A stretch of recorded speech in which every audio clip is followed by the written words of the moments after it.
အားလုံးပဲမင်္ဂလာပါဒီနေ့ကတော့ကောလာဂျင်အကြောင်းလေးကိုပြောပြပေးမှာဖြစ်ပါတယ်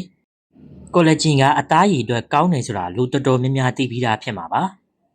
ကောလာဂျင်တောင်းရင်အသားရည်တွေကြီးသွားတယ်အသားရည်တင်းတင်းကြီးဖြစ်သွားတယ်ချွေးပေါက်လေးတွေကျဉ်းသွားတယ်အရေးကြောင်းတွေလျော့သွားတယ်ပေါ့နော်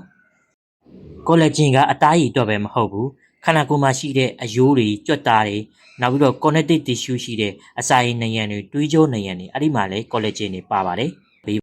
အဲ့တော့ခန္ဓာကိုယ်မှာရှိတဲ့ပရိုတင်းတွေရဲ့30%ကကောလာဂျင်တွေနဲ့ဖွဲ့စည်းထားတာပါကောလာဂျင်တွေကတော့အမျိုးအစားတွေအများကြီးရှိတယ်အဲ့ဒီထဲမှာအမျိုးအစား9မျိုးအဓိကခွဲခြားနိုင်တယ်အဲ့ဒီထဲမှာအသားရည်အတွက်ကောင်းတာက type 1နဲ့ type 3ကောလာဂျင်မျိုးစားပါအဲ့ဒီမှာ type 1ကောလာဂျင်အမျိုးအစားက90%လောက်ပါပါတယ်အဲ့တော့ကောလာဂျင်တောက်မယ်ဆိုရင်ဘာလေးကိုသတိထားပြီးကြည့်ရမလဲဆိုတာကိုအနည်းငယ်ပြောပြပေးပါမယ်ပထမအဆုံးအနေနဲ့ကောလာဂျင်ကိုဘယ်ကနေထုတ်လဲဆိုတာကိုအရင်ဆုံးကြည့်ရပါမယ်ကောလာဂျင်ကိုများသောအားဖြင့်ထုတ်တာဆိုရင်တော့ marine source ကနေထုတ်တာရှိမယ် bovine source ကနေထုတ်တာရှိတယ် marine source ကတော့ရေသတ္တဝါတွေပေါ့နော်ပြောရမယ်ဆိုတော့ငါးပေါ့